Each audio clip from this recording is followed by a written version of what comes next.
My name is Luann, and at 58 years old, I thought I had seen every kind of heartbreak life could throw at me. But nothing prepared me for the moment my own daughter looked me in the eye on Christmas morning and called me a freeloader. For 2 years, I had been living under her roof after losing everything, trying my best to rebuild my life while helping with her family. I thought I was finally getting back on my feet, contributing in every way I could. But her words that December morning cut deeper than any knife. Before I share what happened next, please let me know where you're watching from and hit that like button if you've ever felt misunderstood by the people you love most. Trust me, this story will show you how one conversation can change everything. Looking back, I realize my story really begins 3 years before that terrible Christmas morning. I was 55, then working as an office manager at Henderson & Associates, a small accounting firm where I had dedicated 23 years of my life. 23 years of arriving early, staying late, and treating that place like my second home. I was proud of what I had built there. After my divorce 10 years earlier, that job had been my anchor, my proof that I could stand on my own 2 feet. My apartment was nothing fancy, just a 1-bedroom place on Maple Street, but it was mine. I paid my bills on time, kept my credit score respectable, and even managed to save a little each month. Independence meant everything to me. I had watched too many women my age become dependent on their children or new husbands, and I swore that would never be me. I was Luann Morrison, and I took care of myself. Then came that gray Tuesday in October, when everything changed. Mr. Henderson called me into his office with that look on his face, the one that tells you your world is about to shift. The firm was downsizing, he said. Cutting costs to stay competitive. They were letting 3 people go, and despite my years of service, I was one of them. 23 years reduced to a severance package that would barely cover 2 months of expenses. I walked out of that building, carrying a cardboard box filled with my desk belongings, feeling like I was carrying my entire identity. The little cactus plant I had nurtured for 5 years, the photo of my grandchildren at the beach, the coffee mug that said, "World's Best Manager," that my former coworkers had given me for my 50th birthday. All of it seemed so small and meaningless suddenly. The job search started immediately. I updated my resume, highlighting every skill and accomplishment I could think of. I applied to dozens of positions, from office manager roles to administrative assistant jobs, even reception work. But I kept running into the same invisible wall that so many women my age face. They never said it outright, of course. It was always, "We've decided to go with someone whose background is a better fit," or "We'll keep your resume on file." But I could see it in their eyes during interviews, that quick calculation of my age, the assumption that I would be expensive, inflexible, or too set in my ways. Months passed, and my savings dwindled. First, I stopped eating out entirely, then cut back on groceries, buying only the bare essentials. I canceled my cable, switched to the cheapest phone plan, and wore sweaters indoors to keep the heating bill down. But even with all these cuts, the math was brutal. Rent alone was $1,200 a month, and unemployment benefits only covered a fraction of my expenses. By the 6th month, I was behind on everything. The landlord was understanding at first, letting me pay partial rent while I looked for work. But his patience had limits, and mine was running out too. The stress was eating me alive. I would lie awake at night staring at the ceiling, calculating and recalculating how many weeks I had left before complete disaster. That's when my daughter, Sarah, started calling more often. She lived about 20 minutes away with her husband, Mark, and their 3 children, Emma, Jake, and little Lily. Sarah worked part-time as a nurse at the local clinic, and Mark was a construction supervisor. They were good people, working hard to raise their family and pay their own bills. Sarah had offered to help with small amounts here and there, $50 for groceries or a payment toward my electric bill. But I had always refused. I was her mother. I was supposed to be the one helping her, not the other way around. The eviction notice came on a Thursday morning in April. 30 days to vacate the premises. I stared at that piece of paper for a long time, holding it with trembling hands. This was it. This was rock bottom. At 56 years old, I was about to become homeless. That evening, I called Sarah. My voice shook as I explained the situation, the words feeling like glass in my throat. There was silence on the other end of the line, then a sigh, then her voice softer now. "Mom, you're coming to stay with us. End of discussion." The relief was overwhelming, but so was the shame. This was never supposed to happen. I was supposed to be the strong one, the independent one, the mother who had her life together. Now I was going to be a burden on my daughter's young family, taking up space in their home using their resources. But what choice did I have? Moving into Sarah and Mark's house felt like stepping into someone else's life. Their split-level home on Oakwood Drive was warm and lived in, with children's artwork covering the refrigerator and toys scattered across the living room floor. It was everything I remembered loving about having a young family. But now, I was viewing it as an outsider, an intruder, trying to fit into an already complete picture. Sarah had set up the basement guest room for me, a small but comfortable space with a twin bed, a dresser, and a tiny window that let in just enough light to remind me I was below ground level. "It's just temporary," I told myself every morning as I made that bed with military precision. "Just until I get back on my feet." The first few weeks, everyone was walking on eggshells. Mark would nod politely when we passed in the hallway, and the children were curious but cautious around their grandmother, who was suddenly living in their basement. Sarah tried to make me feel welcome, but I could sense the stress underneath her cheerful demeanor. This family had their routines, their dynamics, their way of doing things, and now they had to accommodate a 56-year-old woman who felt like she was imposing with every breath she took. I threw myself into being useful. If I couldn't contribute financially, I would contribute in every other way possible. I woke up early to make breakfast for everyone, packed the children's lunches with the care of a professional chef, and had dinner ready when Sarah and Mark came home from work. I cleaned the house from top to bottom, did laundry, organized closets, and watched the children whenever needed. 10-year-old Emma was in 4th grade and needed help with her homework every afternoon. 7-year-old Jake was in 2nd grade and full of energy that needed channeling into productive activities. 4-year-old Lily was still in preschool 3 days a week, which meant I had her company, the other days reading stories and playing games that reminded me of when Sarah was that age. The children began to warm up to having me around. Emma would seek me out for help with math problems, Jake would show me his latest Lego creations, and Lily would climb onto my lap for story time. These moments were bright spots in my otherwise gray existence, reminders that I had value beyond just being able to pay bills. But despite all my efforts to be helpful, I could feel the strain my presence was putting on the household. The grocery bills were higher, with an extra mouth to feed. The water and electric bills increased with someone home all day. The house felt smaller and more crowded, especially on weekends when everyone was trying to relax in their own space. I continued applying for jobs with growing desperation. Every rejection felt personal now, not just because I needed work, but because I needed to prove to Sarah and Mark that I wasn't going to be a permanent burden. I applied for retail positions, cleaned office buildings in the evenings, even considered working at fast food restaurants. But the same age discrimination that had plagued my earlier search continued. Employers took one look at me and saw someone overqualified who would leave as soon as something better came along, or worse, someone too old to keep up with the demands of the job. The months stretched on. Summer turned to fall, and still no job prospects materialized. I could see the toll it was taking on Sarah and Mark's marriage. They would have hushed conversations that stopped abruptly when I entered the room.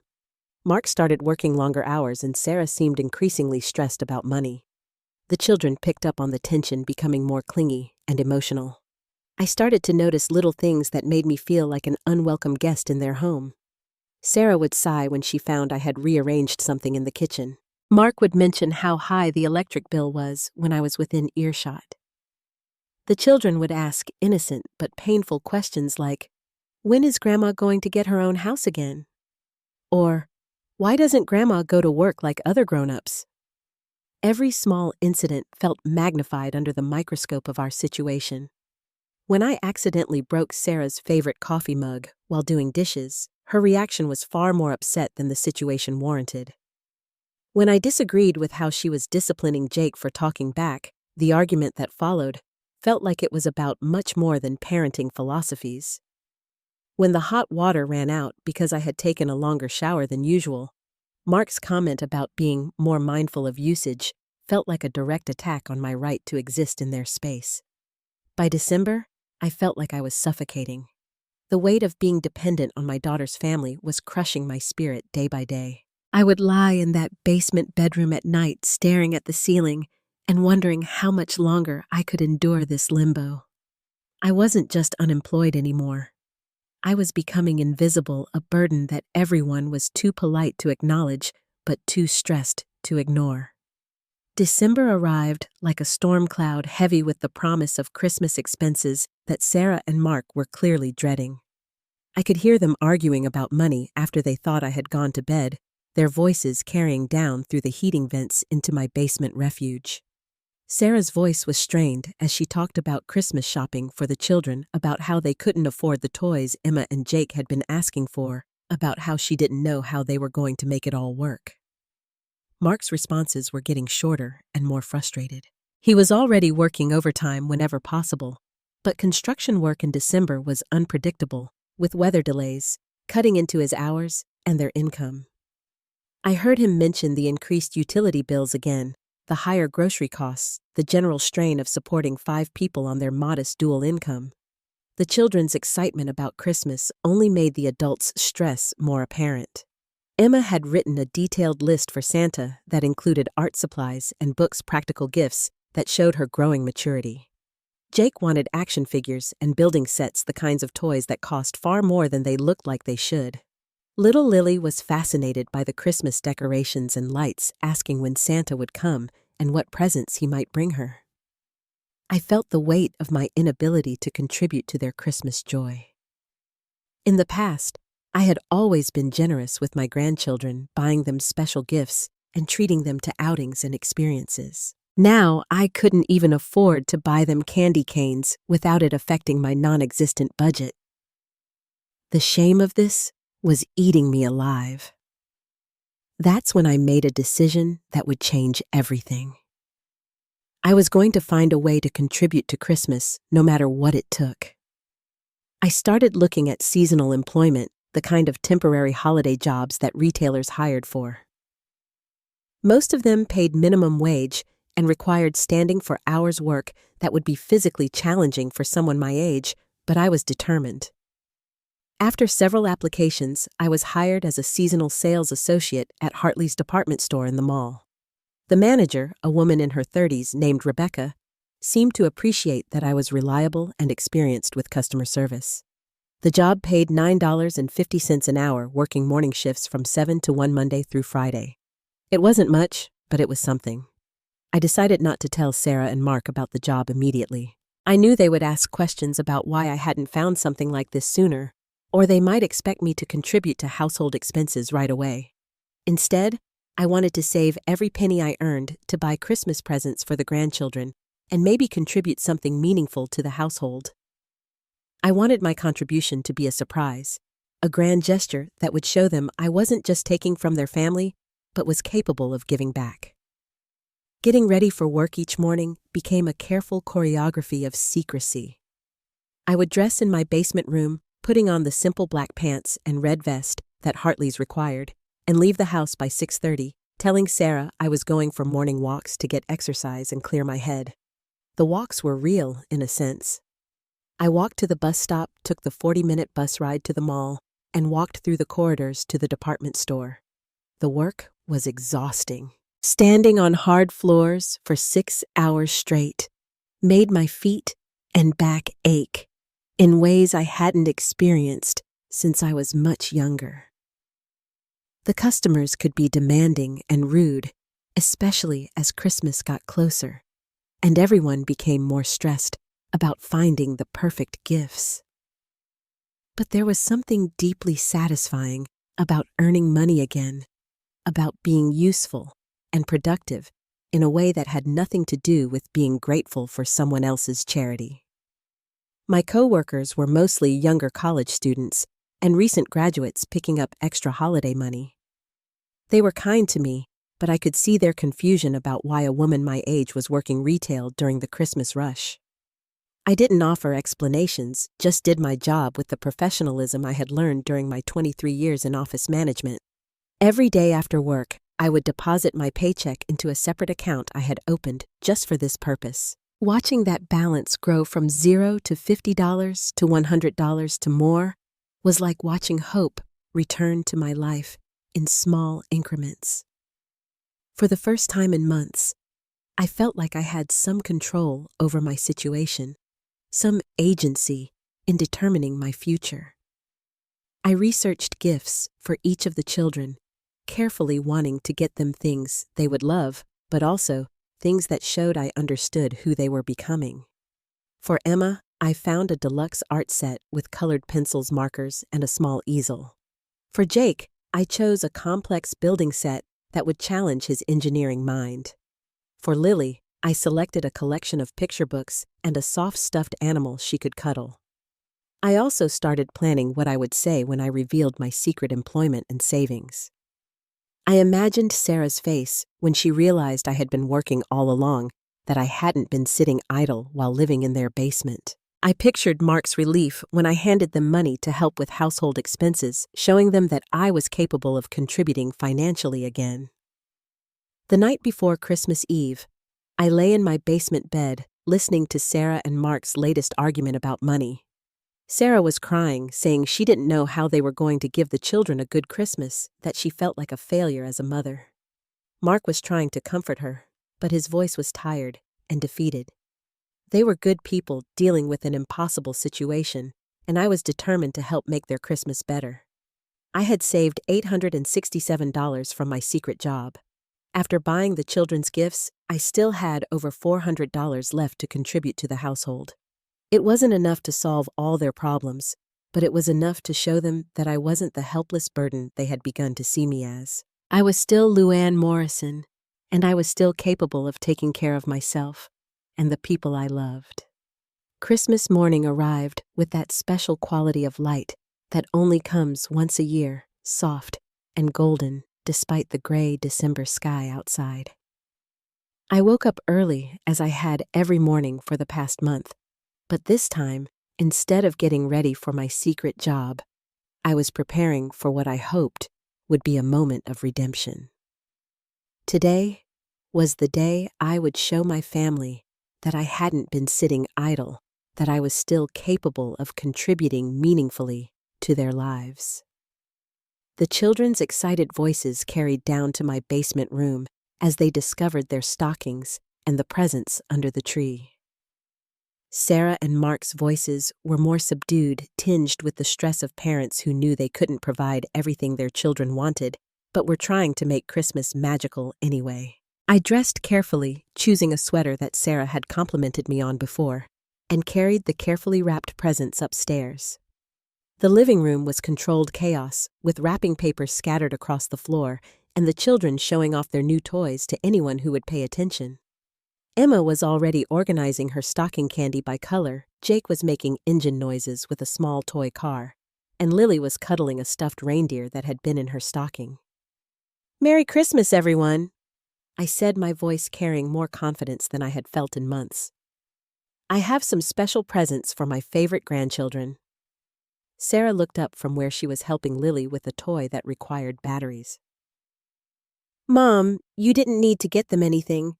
I know money is tight for you right now." That was my opening, the moment I had been planning for weeks. "Actually, sweetheart, I have something to tell all of you. Something I've been keeping as a Christmas surprise." I handed each child their carefully chosen gift, watching their faces light up as they tore through the wrapping paper. Emma gasped when she saw the art set, immediately opening the case to examine each colored pencil and marker. Jake was already reading the instruction manual for his building set, his engineering mind engaged. Lily hugged her new books to her chest and gave me a kiss on the cheek. "These are wonderful, Mom," Sarah said, but her voice carried a note of confusion. "But how did you afford all this?" "That's the surprise," I said, sitting down on the couch where everyone could see me. "For the past month, I've been working at Hartley's department store. Early morning shifts, Monday through Friday. I wanted to contribute to Christmas and to the household, but I wanted it to be a surprise." The silence that followed was not what I had expected. Instead of the joy and relief I had imagined, I saw something else cross Sarah's face. Something that looked like anger. "You've been working for a month and didn't tell us?" Her voice was sharp, cutting through the Christmas morning warmth like a cold wind. "I wanted it to be a surprise," I repeated, feeling the first stirrings of unease. "I've saved over $400 to help with expenses here.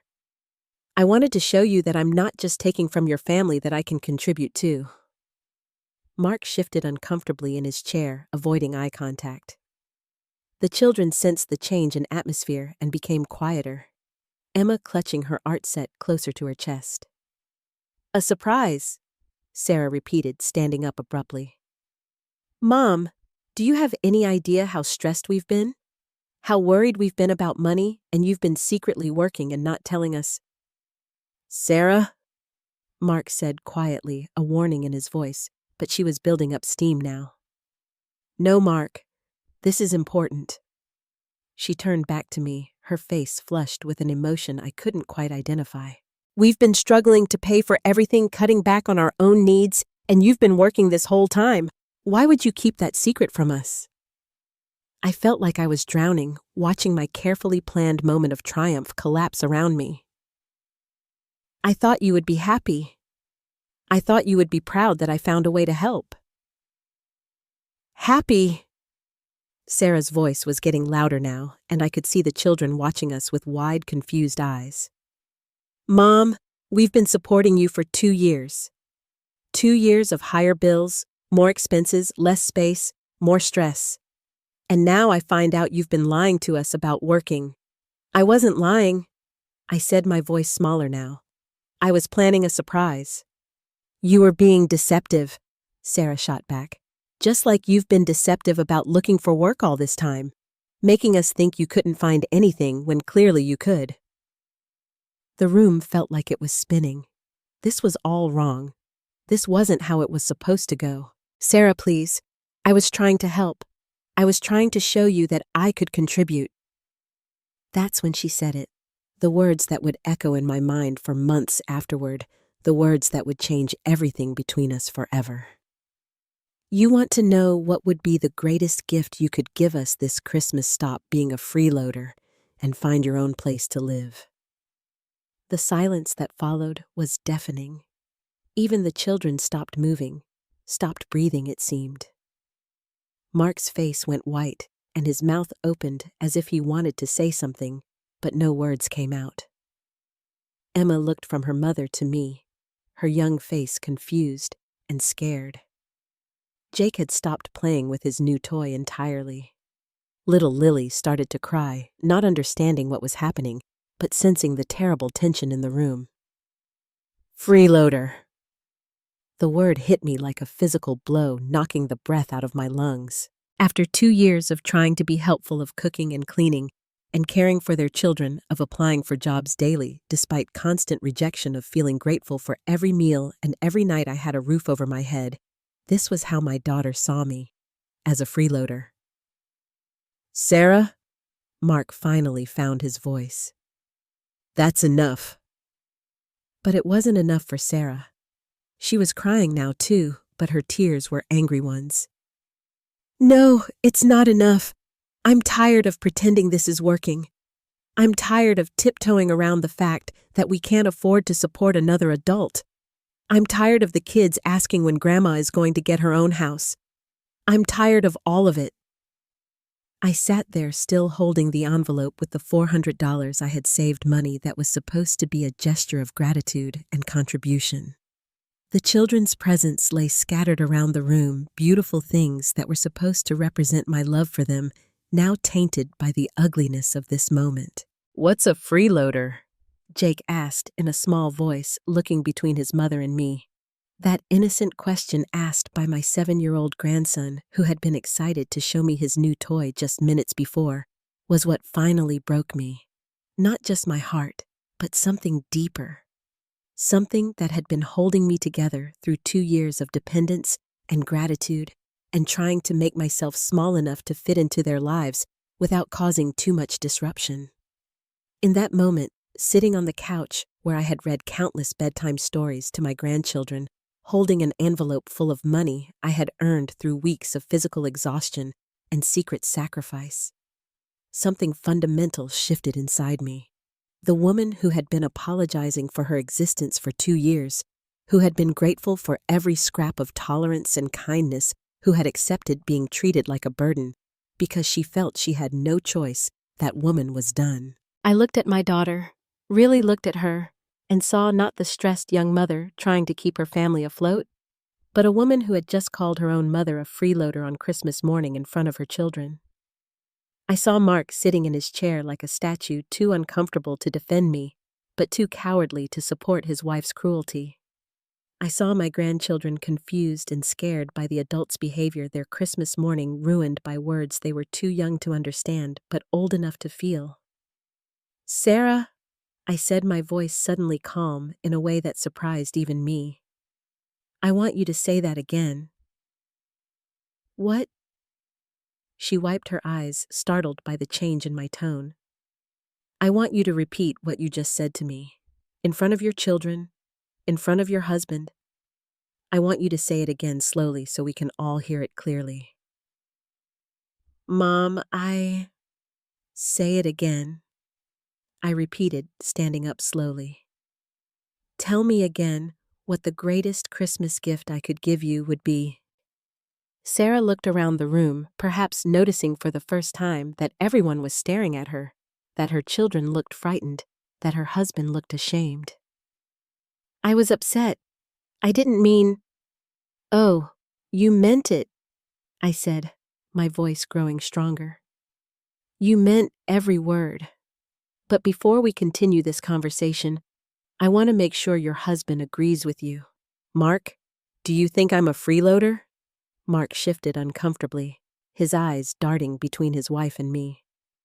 "Luann, this isn't—" "It's a simple question, Mark.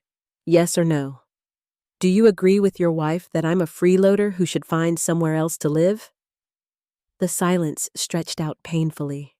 Mark couldn't say yes without revealing himself to be as cruel as his wife, but he couldn't say no without contradicting Sarah and admitting they had both been wrong about me. "I thought so," I said when he failed to answer. "Well, since you both seem to agree that I'm taking advantage of your generosity, let me share some information with you. Let me tell you exactly what kind of freeloader I've been for the past 2 years." I walked to the mantelpiece and turned to face them all, my family who had just revealed what they really thought of me. For the past 2 years, I have provided full-time childcare for 3 children. Emma, Jake, and Lily have had a grandmother who was here when they got home from school, who helped with homework, who played games and read stories and provided the kind of attention and care that working parents usually have to pay for. Sarah opened her mouth to speak, but I held up my hand. "I'm not finished. The average cost of after-school care in this area is $15 per hour per child. For 3 children, that's $45 per hour.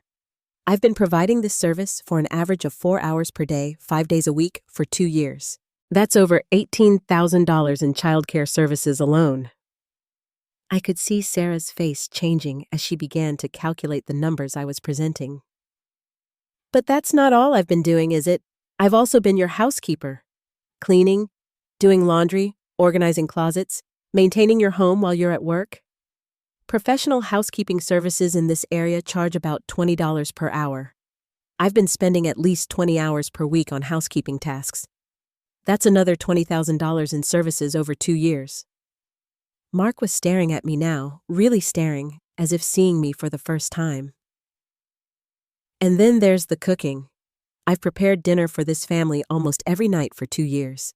I've packed school lunches, made breakfasts, planned meals, and done grocery shopping. A personal chef charges anywhere from $25 to $50 per hour. Even at the lower rate for the time I've spent planning and preparing meals, that's another $15,000 in services. I paused, letting the numbers sink in.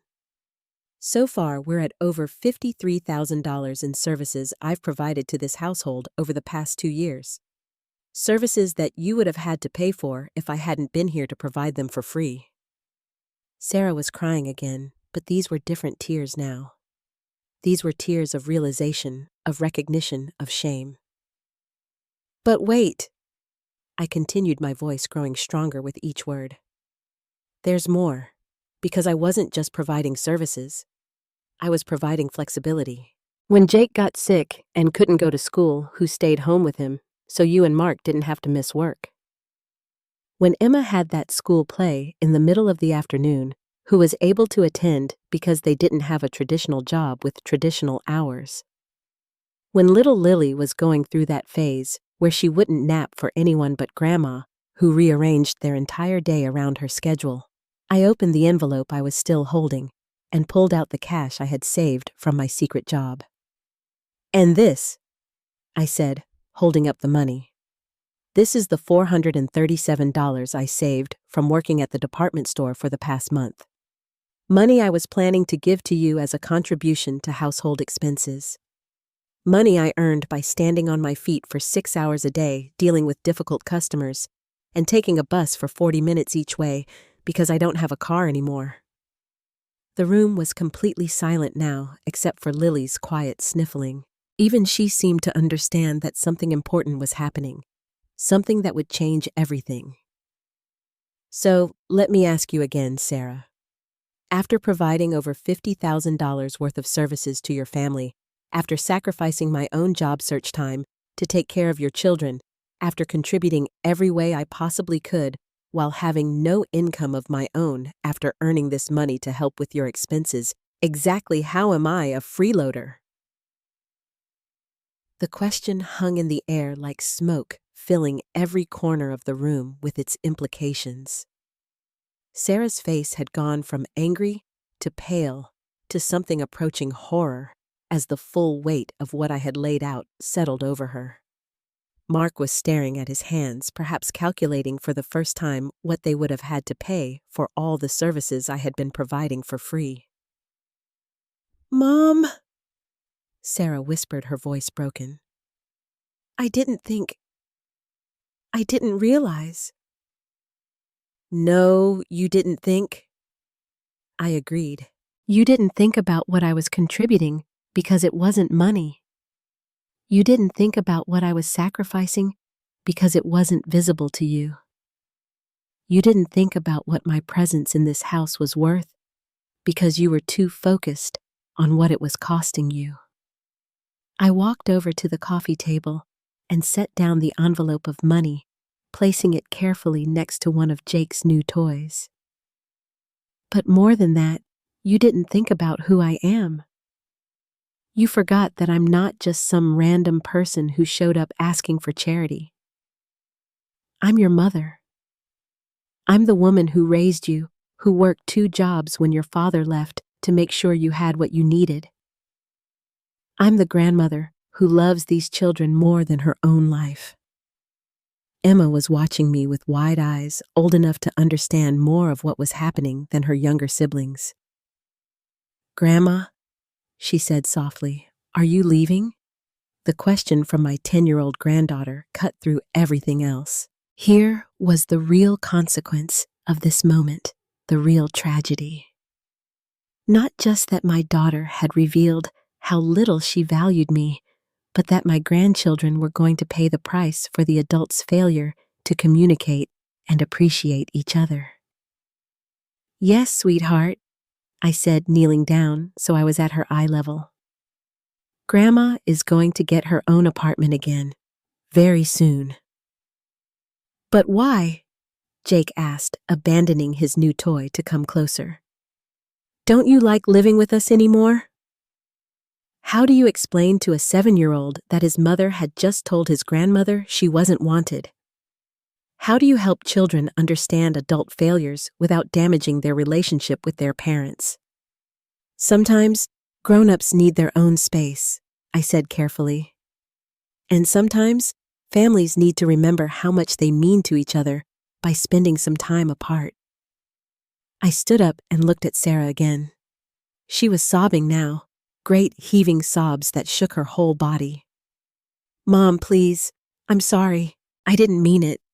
I was just so stressed, and I said terrible things, but I didn't mean them. But you did mean them, Sarah. Maybe not the way you said them, but the feelings behind them were real. You do see me as a burden. You are tired of supporting me. You do want me to leave. The only thing you're sorry about is that you said it out loud in front of everyone. Mark finally found his voice. Luann, Sarah's been under a lot of pressure lately. We both have. Money's been tight and I've been contributing to that pressure, I finished for him. I understand that, Mark. I've known it for months. I've felt it every day. The question is, why didn't any of us talk about it before it got to this point?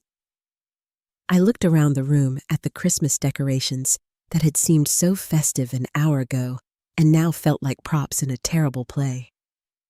I've been tiptoeing around this house for 2 years, trying to make myself as small and unobtrusive as possible. Grateful for every meal, every kindness, every moment of tolerance. And you've been building up resentment, feeling like I was taking advantage of you, but too polite to say anything until it exploded like this. We should have talked, Sarah said through her tears. We should have figured out a better way to handle this. Yes, we should have, but we didn't. And now we're here on Christmas morning with your children listening to their mother call their grandmother a freeloader. Now we're here with me finally understanding that no matter how much I contribute, no matter how helpful I try to be, I will always be seen as a burden in this house. I picked up the envelope of money again. This was supposed to be a gesture of gratitude and contribution, but I realize now that no amount of money would have been enough to change how you see me. Because the problem isn't what I contribute or don't contribute. The problem is that you've lost sight of my value as a person, as your mother, as these children's grandmother. Lily had stopped crying and was looking back and forth between all the adults, trying to understand why Christmas morning had turned into something so sad and scary. Jake was holding his new toy, but not playing with it, and Emma was still clutching her art set like a shield. I want you all to know that I love you, I said, looking at each of them in turn. I love you, Sarah, even though you've hurt me more than I thought possible. I love you, Mark, even though you stood by and let it happen. And I love these beautiful children more than my own life. But love isn't enough if it's not accompanied by respect and appreciation. I walked toward the stairs that led down to my basement room. I'll be moving out as soon as I can find an apartment, probably within the week. You'll need to make arrangements for childcare and housekeeping and all the other services I've been providing. And you'll need to explain to your children why Grandma can't live here anymore. Mom, wait! Sarah called after me. Please, we can work this out. We can fix this. I stopped at the top of the stairs and turned back to look at her. Sarah, you just told me that the greatest gift I could give you for Christmas would be to stop being a freeloader and leave your house. I'm going to give you exactly what you asked for. Consider it my Christmas gift to you. The silence that followed my declaration was broken only by little Lily asking her mother why everyone was crying on Christmas. I didn't wait to hear Sarah's answer. I walked down to my basement room and began the process of reclaiming my life. It's funny how quickly you can pack up 2 years of existence when you realize you've been living on borrowed time and space. My belongings had never really spread out into the rest of the house, never really found permanent places among their family's things. It had all stayed contained in that small basement room, as if some part of me had always known this day would come. I spent that afternoon making phone calls. First to apartment complexes looking for immediate availability. The job at Hartley's had given me just enough recent employment history to qualify for a small studio apartment in a complex about 15 minutes away.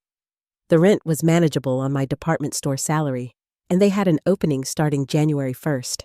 It would mean spending New Year's Eve moving, but that seemed fitting somehow.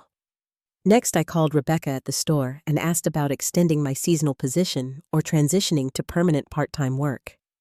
She was sympathetic and understanding, perhaps hearing something in my voice that told her this wasn't just about wanting more hours. There was a permanent position opening in the customer service department after the holidays, she said. It paid $1 more per hour and came with basic benefits. If I wanted it, it was mine.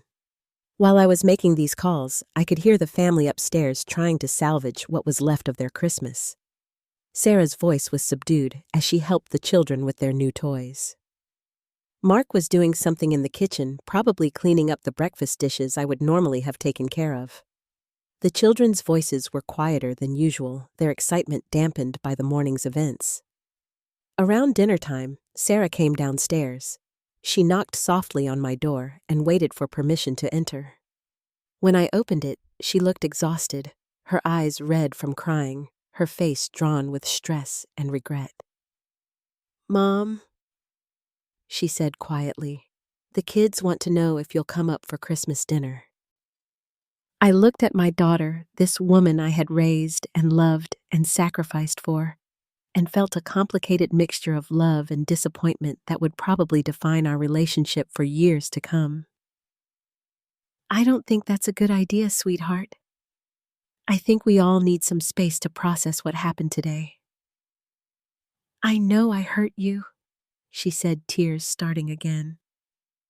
"I know I said terrible things, but please don't punish the children for my mistakes." "I'm not punishing anyone, Sarah. I'm protecting myself, and I'm protecting them from having to witness any more adult drama on what should be their special day." She nodded, understanding, even if she didn't like it. "When will you leave?" "January 1st. I found an apartment and I start a permanent job on January 3rd. "A permanent job?" She looked surprised. "Where?" "Hartley's offered me a position in customer service. It's not much, but it's enough to support myself in a small apartment. It's enough to be independent again." Sarah sat down on the edge of my bed without being invited, looking around the small room that had been my home for 2 years. "I never thought about what you were giving up to help us," she said quietly. "I never calculated the value of what you were doing. I just saw the extra expenses and the stress of having another person in the house." "I know," I said, sitting down next to her. "And I never communicated how hard it was for me to be dependent, how much I was struggling with feeling like a burden. We both failed to talk about what was really happening. But what I said this morning, that was cruel. That was unforgivable." I looked at my daughter, seeing both the woman she had become and the little girl she had once been. "It was honest, Sarah. Cruel, but honest. And maybe we needed that honesty, even if it came out in the worst possible way." "Do you forgive me?" she asked, her voice small and uncertain. "I forgive you for being human," I said carefully. "I forgive you for being overwhelmed and stressed and reaching a breaking point. But forgiving you doesn't mean pretending this didn't happen or going back to the way things were. Some things can't be unsaid, and some realizations can't be unknown." We sat together in silence for a while, two women who loved each other, but had lost sight of how to show it in healthy ways. Finally, Sarah stood up to leave. "Will you still see the kids?" she asked. "Once you move out?" "Of course," I said. "But it will be different. I'll be their grandmother who comes to visit, not their grandmother who lives in the basement. I'll take them out for lunch and to movies and to the park. I'll have my own space to invite them to. It will be better for everyone this way. I'm going to miss you, she said, and I could tell she meant it. I'm going to miss parts of this too, I admitted. But Sarah, I can't miss myself anymore. I can't keep making myself smaller to fit into other people's lives. I need to remember who I am when I'm not trying to be grateful for scraps of acceptance. She nodded and headed toward the door, then turned back. Mom, the kids want to save you some Christmas dinner, just in case you change your mind. Tell them thank you, I said, and tell them I love them, and that this isn't about them at all. After she left, I continued packing folding clothes and wrapping the few fragile items I had accumulated during my stay. The process was meditative, each item a small decision about what version of myself I wanted to carry forward. I was leaving behind the woman who had been grateful for charity and carrying forward the woman who knew her own worth. The week between Christmas and New Year's passed in a strange sort of limbo. The children kept asking when I would be back, not quite understanding that this move was permanent. Sarah and Mark were carefully polite, as if they were afraid of saying anything that might make the situation worse. I continued working my shifts at Hartley's now, with the knowledge that this job would be my new career, at least for the foreseeable future. On New Year's Eve, Mark helped me load my belongings into his pickup truck. It was a quiet process, all of us focused on the practical tasks rather than the emotional reality of what was happening. Emma gave me a drawing she had made with her new art supplies, a picture of our family with everyone smiling and holding hands. Jake hugged my legs and made me promise to come see his Lego creations soon. Little Lily cried when she realized I was really leaving, not understanding why Grandma couldn't just stay forever. My new apartment was small, but clean, a studio with a kitchenette and a bathroom, and one large room that would serve as bedroom, living room, and dining room all in one. After 2 years of living in someone else's basement, having my own space again felt like luxury, even if it was modest. I had a key that belonged only to me, windows I could open without asking permission, and the freedom to eat cereal for dinner or stay up late reading without worrying about disturbing anyone. The first few weeks were an adjustment. I had forgotten what it felt like to be completely responsible for my own life again, to make decisions without considering how they would affect a household of 5 other people. I had also forgotten what it felt like to be truly alone. The apartment was quiet in a way that took some getting used to after 2 years of constant family noise. My job at Hartley's customer service department turned out to be perfect for someone with my background and temperament. I was good at helping people solve problems, patient with difficult customers, and reliable in ways that my younger coworkers sometimes weren't. Rebecca, who had become something of a mentor, told me that she was impressed with how quickly I had adapted to retail work and how much the customers seemed to like me.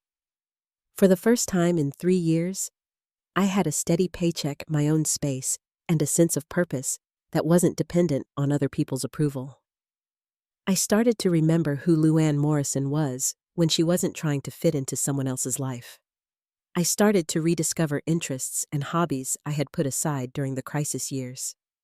I bought books again, went to movies by myself, took evening walks through my new neighborhood just because I wanted to, not because I needed an excuse to leave the house.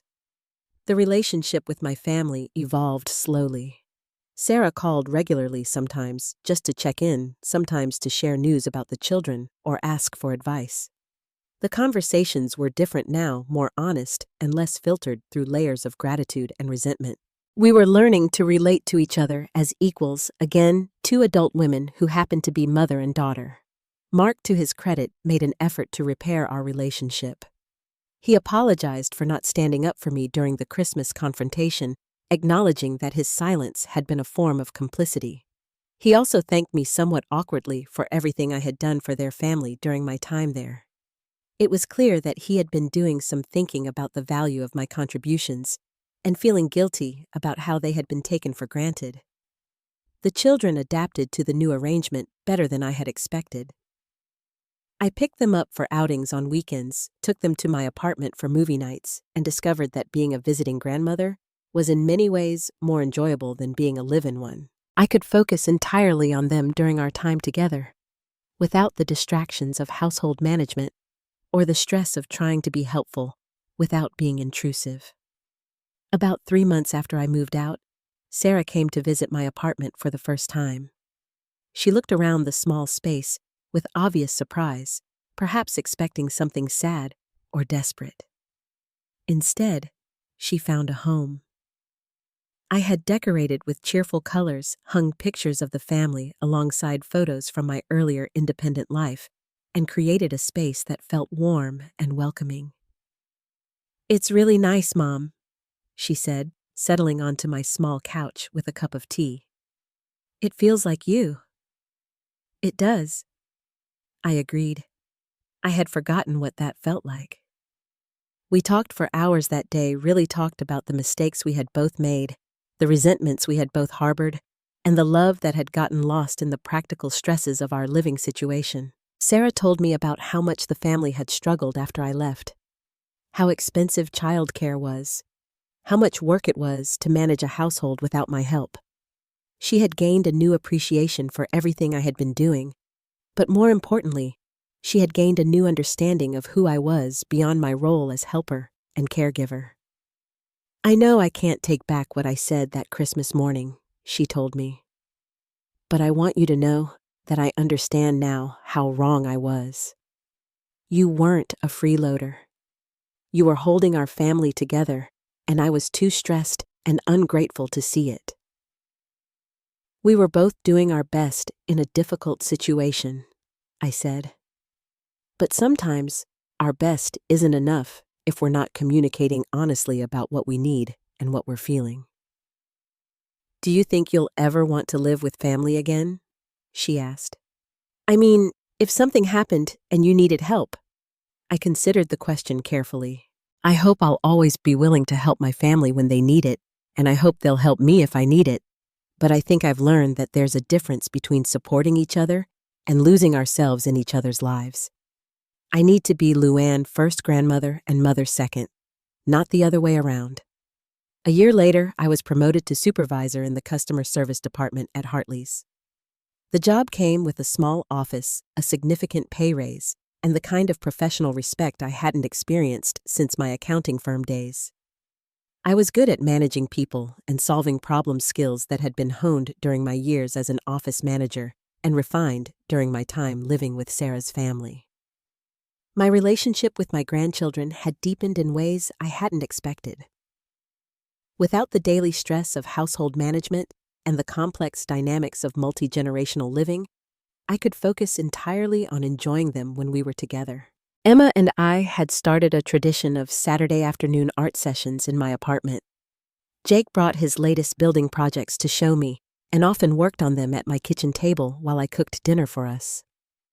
Lily had claimed the corner of my couch as her special reading spot where she would curl up with books while I worked on my own projects nearby.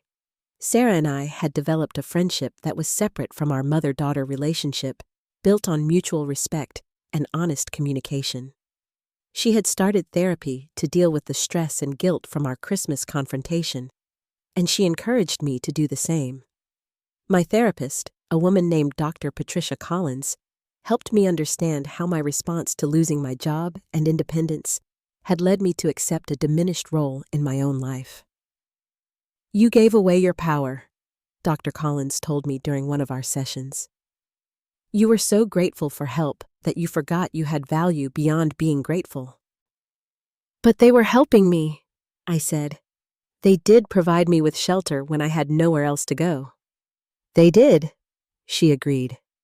"And that was generous and loving. But help should empower the person being helped, not diminish them. When help comes with the expectation that you should be grateful enough to accept being treated as less than fully human, it stops being help and becomes control." The insight was revelatory.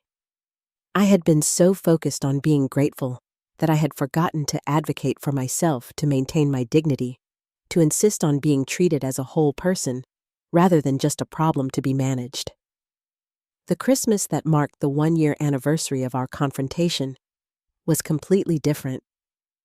I hosted dinner at my apartment for the first time, a small gathering that included Sarah's family and my sister Janet, who had driven in from 2 states away. The apartment was too small for a traditional Christmas setup, so we ate dinner, sitting on cushions around my coffee table, the children delighted by the picnic-like atmosphere. "This is the best Christmas ever," Lily announced, sprawled on the floor with her new coloring books. "Grandma's house is the most fun." "It's not a house, it's an apartment," Jake corrected her with 7-year-old precision. "It's home," Emma said simply, and that word hung in the air with perfect truth. After dinner, while the children played with their new toys and Mark dozed in my one comfortable chair, Sarah and I stood in my small kitchen washing dishes together. "I keep thinking about last Christmas," she said quietly. "About what I said to you." "It led us here," I said, drying a plate and adding it to my small stack. "It wasn't pleasant, but it was necessary." "Do you ever regret leaving?" she asked. I thought about the question seriously before answering. I regret that it took us so long to be honest with each other. I regret that the children had to witness that confrontation. But I don't regret leaving. I regret that leaving was the only way for me to remember who I am. "I'm proud of you," Sarah said suddenly. "I know I should have said that before, but I'm proud of how you rebuilt your life. I'm proud of your job and your apartment and the way you've created this independence for yourself. And I'm proud of you for recognizing what happened between us and working to change it," I replied. "It takes courage to admit when we've been wrong about something important." Later that evening, after everyone had gone home and I was alone in my quiet apartment, I reflected on the journey that had brought me to this moment. The woman who had been called a freeloader exactly 1 year ago was now a department supervisor with her own home, her own income and relationships built on mutual respect rather than dependency and guilt. I thought about the word freeloader and how it had cut so deeply, not because it was true, but because it represented everything I had feared about myself during those 2 years of dependence. I had been so afraid of being seen as a burden that I had made myself invisible, so grateful for help that I had forgotten to value my own contributions. The greatest gift I had given my family that Christmas wasn't moving out, as Sarah had cruelly suggested. The greatest gift was learning to value myself enough to insist on being valued by others. It was teaching my grandchildren through example that love should never require you to make yourself smaller. It was showing my daughter that healthy relationships are built on mutual respect, not gratitude and obligation.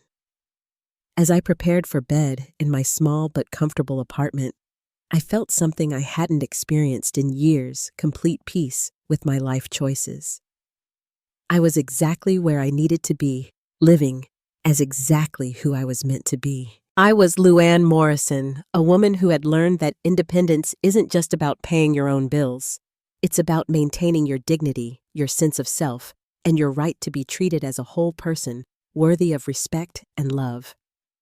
The Christmas confrontation that had seemed so devastating at the time had actually been a gift, though not the kind anyone would have chosen to give or receive. It was the gift of truth, painful and necessary, that allowed all of us to build something better on the foundation of honesty rather than resentment. Have you ever found yourself in a situation where you were so grateful for help that you forgot your own worth? Have you ever had to choose between keeping peace and keeping your dignity? I'd love to hear your thoughts in the comments below.